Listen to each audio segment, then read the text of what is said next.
Good afternoon everyone. मेरी voice आ रही है आप सबको?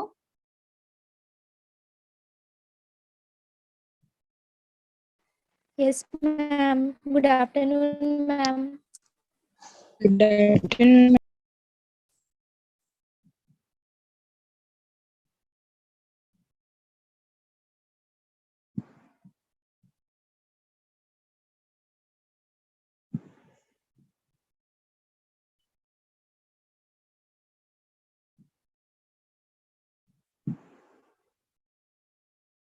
हाँ, चलिए आज हम जो टॉपिक डिस्कस करने वाले हैं वो टॉपिक हमारे पास है ड्वेल नेचर ऑफ रेडिएशन। इसके बारे में हम डिस्कस करने वाले हैं। ठीक है, देखिए अभी तक जितनी भी स्टडी हमने की उस स्टडी से हमको ये बात पता चली कि जो रेडिएशन होता है या फिर जो लाइट होता है, लाइट में दो तरीके का नेचर होता है। कौन कौन सा? एक तो वेव नेचर होता है और दूसरा क्या होता है? पार्टिकल नेचर होता है। ठीक है, मतलब जो हमारे पास रेडिएशंस होते हैं या फिर रेडिएशंस के अलावा हमारे पास जो लाइट सोर्स होती है, इन दोनों में कौन सा नेचर होता है? वेव नेचर होता है और साथ में पार्टिकल नेचर भी होता है। ये बात हमको पता चली। मतलब रेडिएशंस ड्वेल नेचर को क्या कर सकते हैं? रिप्रेजेंट कर सकते हैं। ड्वेल नेचर का मतलब वेव नेचर और पार्टिकल नेचर। ठीक है, लेकिन फर्क क्या होता है कि ये कैसे पता चला कि जो लाइट है वो ड्वेल नेचर को रिप्रेजेंट करती है? तो बहुत सारे फिनोमिनन या एक्टिविटीज या एक्सपेरिमेंट किए गए, उससे ये बात पता चली कि जो रेडिएशंस होते हैं अगर वो वेव नेचर में रहे तो कुछ अदर फिनोमिनन को रिप्रेजेंट करते हैं, और पार्टिकल नेचर में रहे तो कुछ अदर फिनोमिनन को रिप्रेजेंट करते हैं। ठीक है, जैसे अगर बात करें कि अगर वो कौन से नेचर का है, जैसे वेव नेचर का है। जब हमारा रेडिएशन या लाइट वेव नेचर का है तो वो दो तरीके का फिनोमिना शो करता है। कौन कौन सा फिनोमिना? एक होता है इंटरफेरेंस और एक होता है जिसको हम बोलते हैं डिफ्रैक्शन। ये दोनों ही लाइट फिनोमिनन है, इसको रिप्रेजेंट करता है। लेकिन ये फिनोमिनन तब रिप्रेजेंट करता है जब हमारा लाइट कौन से नेचर का हो? वेव नेचर का हो। ठीक है, और इसके बाद अगर आपका जो रेडिएशन है वो कौन से नेचर को रिप्रेजेंट कर रहा है? पार्टिकल नेचर को रिप्रेजेंट कर रहा है। तो अगर रेडिएशन पार्टिकल नेचर को रिप्रेजेंट कर रहा है तो वो उस टाइम पर लाइट के दो अदर फिनोमिनन को बताता है, जिसको हम क्या बोलते हैं? ब्लैक बॉडी रेडिएशन, और एक होता है फोटो इलेक्ट्रिक इफेक्ट। इन दोनों बोला जाए फिनोमिनन को रिप्रेजेंट कौन करता है? जो रेडिएशन है। जब रेडिएशन का नेचर क्या होता है? पार्टिकल नेचर होता है। तो इससे ये बात पता चली कि जो रेडिएशन या लाइट होती है उनमें ड्वेल नेचर होता है, पार्टिकल और वेव नेचर। पार्टिकल नेचर है तो वो फोटो इलेक्ट्रिक इफेक्ट और ब्लैक बॉडी रेडिएशन को शो करती है, और वेव नेचर है तो वो इंटरफेरेंस और डिफ्रैक्शन को रिप्रेजेंट करती है। ठीक है, रेडिएशन के ड्वेल नेचर के बेसिस पे इसके क्या लिए गए? मॉडर्न पिक्चर लिए गए। ठीक है, जैसे जैसे पता चला कि इनमें दोनों नेचर होता है, इसके मॉडर्न पिक्चर लिए गए, और उसी मॉडर्न पिक्चर को हम किस पे स्टडी करते हैं?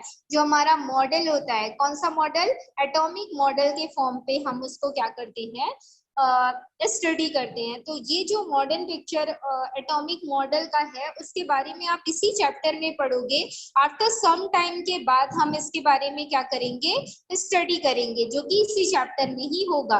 लेकिन अब तक की थ्योरी के थ्रू हमको ये बात पता चली कि स्पेक्ट्रम क्या होता है, रेडिएशन क्या होता है, रेडिएशन में एनर्जी का अमाउंट कितना होता है, और किस तरीके से वो लाइट फिनोमिनन को रिप्रेजेंट करता है। जब वो वेव नेचर में होता है तो अलग लाइट फिनोमिनन को रिप्रेजेंट करता है, और जब वो पार्टिकल नेचर में होता है तो अलग लाइट फिनोमिनन को क्या करता है? रिप्रेजेंट करता है। उसके बारे में हमने देखा, और इन सब की स्टडी करने के बाद जो रेडिएशन या लाइट थी उसका हमको मॉडर्न पिक्चर मिला, जिसको हम एटॉमिक मॉडल के फॉर्म में नाउ अ डे क्या करते हैं? डिस्कस करते हैं। तो उसी एटॉमिक मॉडल के बारे में हम इस चैप्टर में स्टडी करेंगे। लेकिन उसको स्टडी करने से पहले हमको स्पेक्ट्रम के बारे में जानना है। तो हमें लाइट पे डबल कैरेक्टर होता है, ये तो हमने जान लिया। नेक्स्ट टॉपिक यहाँ पे बताया गया है स्पेक्ट्रम। तो देखिए इलेक्ट्रोमैग्नेटिक रेडिएशन को स्पेक्ट्रम कैसे मिलता है वो यहाँ पे बताया जा रहा है कि जब हम क्या करते हैं इलेक्ट्रोमैग्नेटिक रेडिएशन को किसी प्रिज्म के थ्रू पास करते हैं। ये कोई प्रिज्म होता है हमारे पास जो कि किसका बना होता है, आपने 10th क्लास में प्रिज्म देखा था जो कि किसका बना होता है, ग्लास का बना होता है। ठीक है, हम उसको क्या बोलते हैं, प्रिज्म बोलते हैं। तो इलेक्ट्रोमैग्नेटिक रेडिएशंस को जो कि स्पेस के थ्रू क्या होती है, एमिट होती हैं, उनको हम प्रिज्म में से पास करते हैं तो हमको वेरियस वेव लेंथ उस रेडिएशन का स्प्लिट होता हुआ मिलता है। मतलब उस रेडिएशन के बहुत सारी वेव लेंथ के हमको क्या मिलते हैं, स्पेक्ट्रा मिलते हैं। और उन्हीं स्पेक्ट्रा को क्या बोला जाता है, जनरली उन्हीं स्पेक्ट्रा को हम स्पेक्ट्रम के फॉर्म पे डिस्कस करते हैं। ये जो फिनोमिनन होता है कि जब किसी लाइट रेडिएशन को प्रिज्म में पास किया जाता है तो वो रेडिएशन बहुत सारे वेव लेंथ में क्या कर जाता है, स्प्लिट कर जाता है। इस फिनोमिनन को बोला जाता है डिस्पर्सन। ठीक है, और ये डिस्पर्सन भी एक तरीके का क्या होता है, लाइट फिनोमिनन होता है। अब रेडिएशन का जो ये सेपरेट अरेंजमेंट आपको मिलेगा जो कि किसकी होंगी, डिफरेंट वेव लेंथ की होंगी। रेडिएशन का जो आपको क्या मिलेगा, सेपरेट वेव लेंथ मिलेगा या सेपरेट रेडिएशन का जो अरेंजमेंट मिलेगा, उन सेपरेट रेडिएशन के अरेंजमेंट को क्या बोला जाता है, स्पेक्ट्रम बोला जाता है। इसके अलावा इसके लिए एक अदर टर्म का यूज किया जाता है, that is called a grating. क्या बोला जाता है, प्रिज्म में से जब लाइट रेडिएशन को हम पास करते हैं तो वो अलग अलग वेव लेंथ में स्प्लिट कर जाता है। उस स्प्लिट करने वाले बहुत सारे रेडिएशंस के अरेंजमेंट को स्पेक्ट्रम बोला जाता है और उसके लिए एक अदर टर्म भी यूज किया जाता है, that is called a grating. इस ग्रेटिंग में different type of wave length के रेडिएशंस का क्या होता है, अरेंजमेंट होता है। ग्रेटिंग क्या होता है, तो एक तरीके का रिफ्लेक्टिव मटेरियल होता है। मतलब वहां पर रे क्या कर सकती है, रिफ्लेक्ट कर सकती है उस सरफेस पर, जिसको आप क्या बोलोगे, ग्रेटिंग के फॉर्म पे डिनोट करोगे। ग्रेटिंग जो ऑब्जेक्ट होता है एक ब्लॉक की तरह रहता है और इस ब्लॉक में बहुत सारी उसके सरफेस पर पैरेलल लाइंस बनी होती हैं और इन्हीं पैरेलल लाइंस को हम स्पेक्ट्रम के फॉर्म पे क्या करते हैं, शो करते हैं या डेवलप करते हैं। ठीक है, इन्हीं स्पेक्ट्रम के थ्रू बहुत सारे इंस्ट्रूमेंट को बनाया गया और वो जो इंस्ट्रूमेंट थे वो सारे इंस्ट्रूमेंट कौन कौन से थे, स्पेक्ट्रोग्राफ था, स्पेक्ट्रोस्कोप था, स्पेक्ट्रोमीटर था और साथ में स्पेक्ट्रोफोटोमीटर था। तो ये जो स्पेक्ट्रोग्राफ है, स्पेक्ट्रोस्कोप है, स्पेक्ट्रोफोटोमीटर है और स्पेक्ट्रोमीटर है, ये किसके हेल्प से डेवलप हुए हैं पूछा जाएगा तो ये स्पेक्ट्रम के हेल्प से ही क्या हुए हैं, डेवलप हुए हैं। जो स्पेक्ट्रा वर्ड आया है या स्पेक्ट्रम वर्ड आया है वो स्पेक्ट्रा का ही एक प्लूरल वर्ड होता है। ठीक है, वो यहाँ पे बताया गया है और इस स्पेक्ट्रा को इन अ ब्रॉडली 2 कैटेगरीज में क्या किया गया है, क्लासिफाई किया गया है। मतलब स्पेक्ट्रा कितने टाइप का हो सकता है, 2 टाइप का हो सकता है। एक को बोला जाता है एमिशन स्पेक्ट्रा और दूसरे को क्या बोला जाता है, एब्जॉर्प्शन स्पेक्ट्रा। तो सबसे पहले हम देखेंगे कि एमिशन स्पेक्ट्रा किसको बोला जाता है और उसके बाद हम देखेंगे कि एब्जॉर्प्शन स्पेक्ट्रा किसको बोला जाता है। ठीक है, अभी हमने स्पेक्ट्रम के बारे में देखा जिसमें हमने ये जाना कि रेडिएशन को लेके हम क्या करते हैं, किसी भी प्रिज्म पे हम उसको स्ट्राइक करते हैं या उससे पास करते हैं तो वो स्पेक्ट्रा डिफरेंट वेवलेंथ में स्प्लिट कर जाता है और जब वो डिफरेंट वेवलेंथ में स्प्लिट करता है तो बहुत सारे रेडिएशन का एक अरेंजमेंट बनता है। उन रेडिएशंस के अरेंजमेंट को ही स्पेक्ट्रम बोला जाता है या फिर उसी को हम ग्रेटिंग बोलते हैं और इसी ग्रेटिंग में डिफरेंट ग्रेट हमको देखने को मिलेंगे किसके, वेवलेंथ के। और इसी स्पेक्ट्रम का यूज करके different type of instrument develop किए गए जिसमें स्पेक्ट्रोमीटर आ जाता है, स्पेक्ट्रोस्कोप आ जाता है, स्पेक्ट्रोफोटोमीटर आ जाता है और स्पेक्ट्रोग्राफ आ जाता है। ठीक है, जो स्पेक्ट्रम होता है या स्पेक्ट्रा होता है इसको 2 क्लास में हमने क्लासिफाई किया। एक क्लास हमारा एमिशन स्पेक्ट्रम था और दूसरा क्लास हमारा कौन सा, एब्जॉर्प्शन स्पेक्ट्रम था। इसमें सबसे पहले एमिशन स्पेक्ट्रम की बात की जाए तो एमिशन स्पेक्ट्रम उसको बोला जाता है जब हम क्या करते हैं, रेडिएशन को किसी प्रिज्म में, जैसा हमने पहले देखा डिस्पर्सन का जो प्रोसेस होता है, मतलब विच प्रोसेस के थ्रू एमिशन स्पेक्ट्रा एमिट होता है पूछा जाएगा, तो वो प्रोसेस हमारा क्या हो जाता है, डिस्पर्सन हो जाता है। और डिस्पर्सन क्या होता है, तो एक तरीके का लाइट फिनोमिनन होता है जिसमें स्पेक्ट्रम फॉर्म होता है, आप ये बता सकते हो। ठीक है, तो क्या करते हैं, रेडिएशंस को लेके जब हम प्रिज्म में पास करते हैं तो वो प्रिज्म क्या करता है, बहुत सारे रेडिएशंस को एमिट करता है, और रेडिएशंस एमिट होने की वजह से ही उन एमिटेड रेज को क्या बोला जाता है, एमिशन स्पेक्ट्रम बोला जाता है। इसको ऑब्जर्व कहाँ पे किया जाता है, तो इस डिफरेंट पैटर्न को ऑब्जर्व किया जाता है फोटोग्राफिक प्लेट पर। ठीक है, मतलब बहुत सारे स्पेक्ट्रा जब प्रिज्म में से बनेंगे तो सामने आप क्या लोगे, एक फोटोग्राफिक प्लेट रखोगे। जैसे यहाँ पे देखिए, ये आपका लाइट सोर्स है, इस लाइट सोर्स से आपने रेडिएशन को पास किया।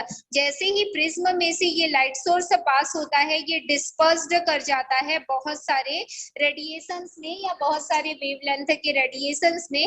तो इन रेडिएशंस को एक फोटोग्राफिक प्लेट पर क्या किया जाता है, लिया जाता है। ठीक है, और ये प्रिज्म से क्या हो रही हैं, एमिट हो रही हैं, इस वजह से इसको कौन सा स्पेक्ट्रा बोला जाता है, एमिशन स्पेक्ट्रा बोला जाता है। ठीक है, जो आपने लाइट सोर्स लिया है वो लाइट सोर्स आप तीन तरीके से ऑब्जर्व कर सकते हो। पहला, सन के थ्रू आने वाला जो रेडिएशन होता है उससे हम स्पेक्ट्रा ले सकते हैं। इसके अलावा कोई इलेक्ट्रिकल डिस्चार्ज ट्यूब है जिसमें काफी लो प्रेशर पर इलेक्ट्रिसिटी जनरेट आप कैरी करके क्या कर सकते हो, जनरेट कर सकते हो फ्लोरोसेंट को, तो ये भी लाइट का एक सोर्स हो जाता है।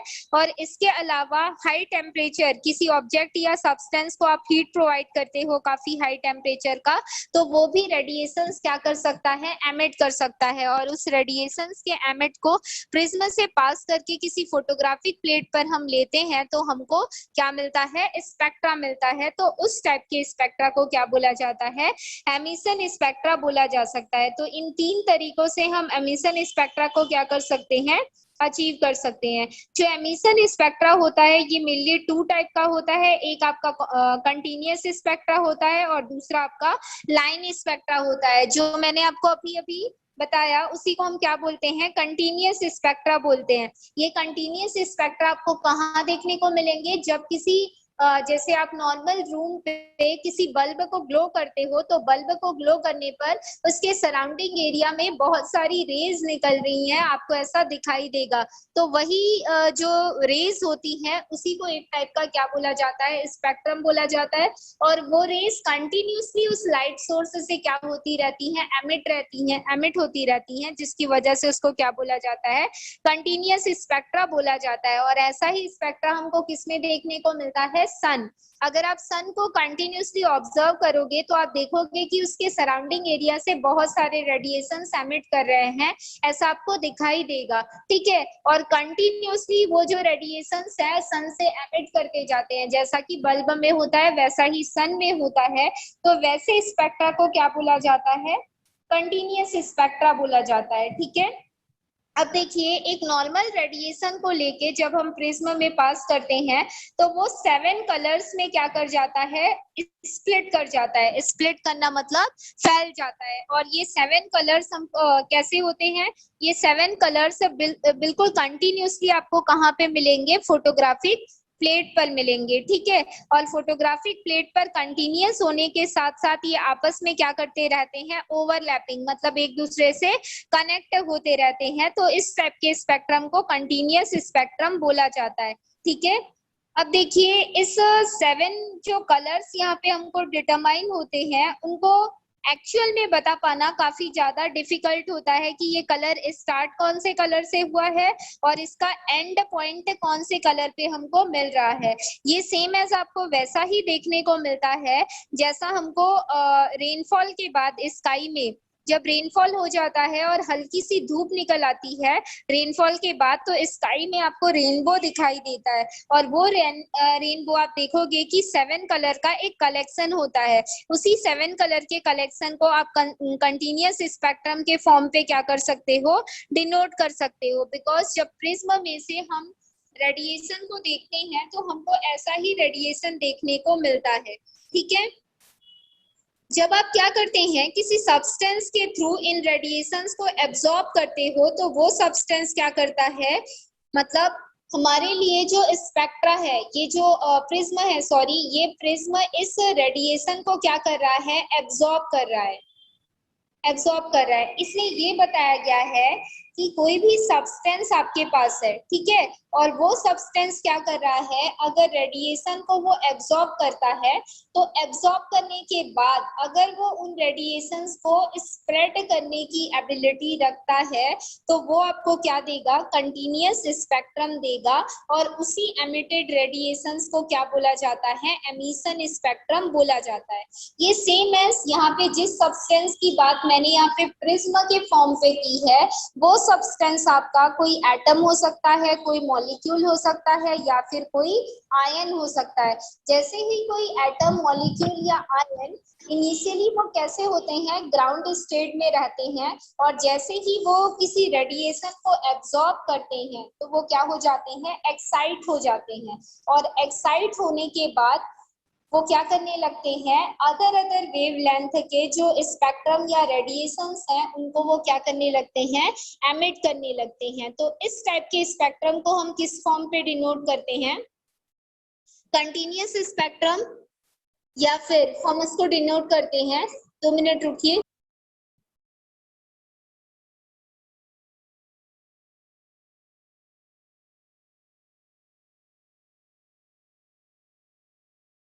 मेरा इधर आके देख ले, क्लास अटेंड हो रहा है।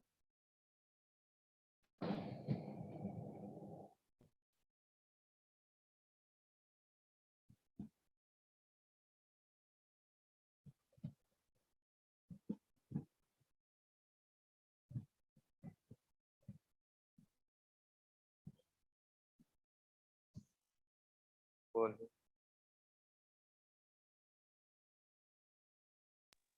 हाँ बेटा, किसी ने क्वेश्चन किया था? No ma'am. चलिए, मनीष कुमार यादव, बेटा माइक ऑफ करो अपना।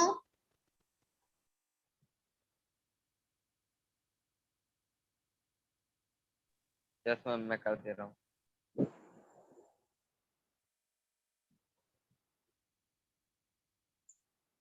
हाँ चलिए, तो जो आपका कंटिन्यूअस स्पेक्ट्रम होता है वो कैसे होता है, आपने देख लिया। जनरली ये स्पेक्ट्रम बनते कैसे हैं, तो कोई भी सब्सटेंस आपका है, वो सब्सटेंस आपका क्या हो सकता है कोई एटम है। देखिए इसको ध्यान से समझिएगा क्योंकि आपको एटम का ही स्पेक्ट्रम देखना है, और आपने 10th क्लास में जब मॉडर्न पीरियोडिक टेबल पढ़ा था तो उसमें आपने देखा होगा कि मॉसले ने जब अपना मॉडर्न पीरियोडिक टेबल दिया था तो उन्होंने बेस किसको लिया था, इसी स्पेक्ट्रा को बेस्ड लिया था। आपने पढ़ा होगा सारे एटम का उन्होंने स्पेक्ट्रम लिया, और उसी स्पेक्ट्रम के बेसिस पे उन्होंने जो कॉन्सेप्ट दिया था वो कॉन्सेप्ट हमारा कौन सा था, एटॉमिक नंबर का कॉन्सेप्ट था। हमने इसके बारे में पढ़ा था। तो वही चीज इसमें बताई गई है कि जो रेडिएशन होता है उस रेडिएशन को एटम हो, मॉलिक्यूल हो, या फिर कोई आयन हो, जनरली हमारे पास कोई आयन है, यहाँ पर आयन का मतलब पॉजिटिव और नेगेटिव आयन हो सकता है। इसके अलावा हमारे पास कोई मॉलिक्यूल है, हो सकता है हमारे पास CO2 मॉलिक्यूल है, CaO मॉलिक्यूल है, NH4 मॉलिक्यूल है, NH3 मॉलिक्यूल है, ठीक है, KOH मॉलिक्यूल है, KCl मॉलिक्यूल है। मतलब कोई भी मॉलिक्यूल है, वो मॉलिक्यूल भी रेडिएशन को क्या कर सकता है, एब्जॉर्ब कर सकता है। और इसके अलावा जो एटम होते हैं वो भी रेडिएशन को क्या कर सकते हैं, एब्जॉर्ब कर सकते हैं। तो देखो ये सारी चीजें अगर रेडिएशन को एब्जॉर्ब करेंगी तो हमने ये पढ़ा कि जो रेडिएशन होता है ये क्या होता है, एक तरीके का एनर्जी का क्वांटा होता है, या फिर एनर्जी का एक स्मॉल पैकेट होता है। हमने यही पढ़ा, एनर्जी का एक स्मॉल पैकेट या फिर क्वांटा, या फिर इसी को हम क्या बोलते हैं, फोटोन बोलते हैं। तो जैसे ही चाहे एटम हो, मॉलिक्यूल हो या आयन हो, रेडिएशन को एब्जॉर्ब करेगा तो ये क्या हो जाएगा, एक्टिव हो जाएगा। एक्टिव क्यों होगा, क्योंकि वो रेडिएशन को एब्जॉर्ब कर रहा है, मतलब उसकी बॉडी को क्या मिल रहा है, एनर्जी मिल रहा है। और जैसे ही उसकी बॉडी को एनर्जी मिलेगा वो कैसा हो जाएगा, एक्टिव हो जाएगा। और एक्टिव होने की वजह से वो क्या कहाँ चले जाते हैं, ग्राउंड स्टेट से एक्साइटेड स्टेट में चले जाते हैं। और जब वो एक्साइटेड स्टेट में चले जाते हैं तो ये जो एटम मॉलिक्यूल और आयन है हमारे लिए एक सैंपल का काम करते हैं, समझ रहे हो। जब ये रेडिएशन को एब्जॉर्ब करते हैं तो ये हमारे लिए एक सैंपल का काम करते हैं। और ये जो सैंपल है जब इस एनर्जी को as a radiation form gain करता है तो डिफरेंट एनर्जी के रेडिएशन को ये एमिट करते जाता है। इन डिफरेंट एनर्जी के रेडिएशंस का जो वेव लेंथ होता है, डिफरेंट एनर्जी के रेडिएशंस का जो वेव लेंथ होता है वो क्या होता है, डिफरेंट होता है, समझ रहे हो। मतलब एक रेडिएशन को किसी ऑब्जेक्ट ने क्या किया, गेन किया। मान लीजिए एक रेडिएशन को एक ऑब्जेक्ट गेन करता है, लेकिन इसके बाद ये क्या कर जाता है, स्प्लिट कर जाता है, डिफरेंट स्टेट्स में ये स्प्लिट कर जाता है। और इसी स्प्लिटिंग की वजह से हमको बहुत सारे वेव लेंथ के क्या मिलते हैं, रेडिएशंस मिलते हैं। तो ये जो स्प्लिटिंग की प्रॉपर्टी होती है जो किसी एटम मॉलिक्यूल या आयन के थ्रू शो की जाती है, that is called the scattering of light. Scattering of, क्या बोलते हैं उसको, लाइट बोलते हैं। क्या बोला जाता है, स्कैटरिंग ऑफ लाइट बोला जाता है। और इस स्कैटरिंग ऑफ लाइट से जो हमको 7 कलर मिलता है उन 7 कलर को बोला जाता है वेबज्योर। क्या बोला जाता है, वेबज्योर बोला जाता है। और ये जो वेबज्योर होता है इसमें सबसे पहले आपको ये जो वी है ये किसको बता रहा है, आपके वायलेट कलर को बता रहा है। आई जो है जिसको हम इंडिगो बोलते हैं, बी आपका ब्लू कलर का रिप्रेजेंटेशन है, जी आपका ग्रीन है, वाई आपका येलो है, ओ आपका ऑरेंज है और आर आपका रेड कलर को बता रहा होता है। ठीक है, तो इन्हीं 7 कलर्स का जो स्पेक्ट्रा है वो आपको रेनबो में देखने को मिलता है। इसमें सबसे ज्यादा वेव लेंथ कौन से कलर का होता है पूछा जाएगा, तो जो आपका रेड कलर का रेडिएशन होगा, रेड कलर का जो रेडिएशन होता है इसका वेव लेंथ सबसे ज्यादा हाई होता है या मोर होता है आप बोल सकते हो। और सबसे कम जो वायलेट कलर होता है हमारा, इन वायलेट कलर का सबसे कम हमारा क्या होता है, वेव लेंथ होता है। इस बात को याद रखिएगा, वेव लेंथ लेस या फिर सबसे कम वेवलेंथ। मिनिमम वेवलेंथ कौन रिप्रेजेंट करता है वेबज्योर में पूछा जाएगा, तो जो वायलेट कलर होते हैं वो मिनिमम वेवलेंथ को डिनोट करते हैं। और जो रेड कलर होता है इन अ वेबज्योर या रेनबो पे जो 7 कलर्स होते हैं उसमें सबसे ज्यादा वेवलेंथ हमारा रेड कलर डिनोट करता है और सबसे कम वेवलेंथ कौन डिनोट करता है, जो वायलेट कलर होते हैं वो डिनोट करते हैं। ठीक है, अब जिसका वेव लेंथ सबसे कम होता है वो सबसे ज्यादा डेविएट होता है, मतलब सबसे ज्यादा डिफ्लेक्शन को कौन शो करेगा, जो वायलेट कलर होगा। इस वजह से सबसे पहले वेबज्योर में कौन सा कलर आता है, वायलेट कलर आता है। और जिसका वेव लेंथ सबसे ज्यादा होता है वो सबसे कम डिफ्लेक्शन को शो करता है। तो सबसे कम डिफ्लेक्शन आपका कौन सा कलर शो करेगा, जो रेड रेडिएशन है आपका या रेड कलर का जो लाइट रे है वो आपका सबसे कम डेविएशन को क्या करेगा, शो करेगा। ठीक है, means maximum wavelength deviate least करता है और जो मिनिमम वेवलेंथ होता है उसमें डेविएशन कैसा होता है, मैक्सिमम होता है। इस बात को याद रखिएगा। ठीक, तो ये हमने किसके बारे में डिस्कस किया, जो हमारा कंटिन्यूअस स्पेक्ट्रा होता है उसके बारे में हमने डिस्कस किया। ऐसे ही हमको किसके बारे में डिस्कस करना है, लाइन स्पेक्ट्रा के बारे में डिस्कस करना है। तो ये जो लाइन स्पेक्ट्रा होते हैं ये लाइन स्पेक्ट्रा भी several type of salt several type of salt या फिर जो मॉलिक्यूल्स होते हैं वो रिप्रेजेंट करते हैं। ठीक है, तो कैसे ये जो लाइन स्पेक्ट्रा होता है उसका रिप्रेजेंटेशन हमने देखेंगे। अभी जो हमने स्पेक्ट्रम देखा उस स्पेक्ट्रम में हमने ये जाना कि अलग अलग वेवलेंथ का स्पेक्ट्रा आता जाएगा और वो क्या करता जाएगा, फोटोग्राफिक प्लेट पर एमिट होता जाएगा या फिर फोटोग्राफिक प्लेट पर या उसके सरफेस पर उसका कलेक्शन हमको दिखाई देगा। ठीक है, और जिस रेडिएशन में सबसे ज्यादा हमको डेविएशन देखने को मिलेगा उसका वेवलेंथ सबसे कम मेजरमेंट में आता है, जिसको हम कौन से कलर के फॉर्म पे शो करते हैं, वायलेट कलर के फॉर्म पे डिनोट करते हैं, जिसका स्पेक्ट्रा हमको सबसे पहले मिलता है और साथ में जिसका डेविएशन सबसे कम मिलता है वो हमको सरफेस पे सबसे नीचे दिखाई देगा। ठीक है, तो ये आपके कंटिन्यूअस स्पेक्ट्रा में हर एक स्पेक्ट्रा का अरेंजमेंट होता है जो कि 7 कलर के बेस पे होता है, जिसको हम वेबजर के फॉर्म पे इंडिकेट करते हैं। इसी तरीके से हम लाइन स्पेक्ट्रा के बारे में भी डिस्कस करेंगे, लेकिन लाइन स्पेक्ट्रा के बारे में हम कल डिस्कस करते हैं। आज की क्लास हमारी यहीं पे खत्म होती है। आज हमने जो भी स्पेक्ट्रा देखा, स्पेक्ट्रा होता क्या है, कितने टाइप का स्पेक्ट्रा हो सकता है, एमिशन स्पेक्ट्रा और एब्जॉर्प्शन स्पेक्ट्रा। और एमिशन स्पेक्ट्रा में भी 2 टाइप के स्पेक्ट्रा होते हैं, एक आपका क्या होता है कंटिन्यूअस स्पेक्ट्रा और एक आपका लाइन स्पेक्ट्रा होता है। इसके बाद हमको 2 टाइप ऑफ स्पेक्ट्रा और पढ़नी है, एक लाइन स्पेक्ट्रा और एक एब्जॉर्प्शन स्पेक्ट्रा। फिर हम एमिशन स्पेक्ट्रा के बारे में डिस्कस करेंगे और फिर आप जानेंगे कि बोर ने जो एटॉमिक मॉडल दिया था, वो एटॉमिक मॉडल, जिस modern picture of atomic model की बात की गई है वो हमारा किसका एटॉमिक मॉडल है, बोर का एटॉमिक मॉडल है। और उसी एटॉमिक मॉडल का केमिस्ट्री में वैलेंस इलेक्ट्रॉन के डिस्ट्रीब्यूशन के लिए क्या किया जाता है, यूज किया जाता है। ठीक है, तो उसके बारे में हम कल की क्लास में डिस्कस करेंगे। आज की क्लास हमारी यहीं पे खत्म होती है। ठीक।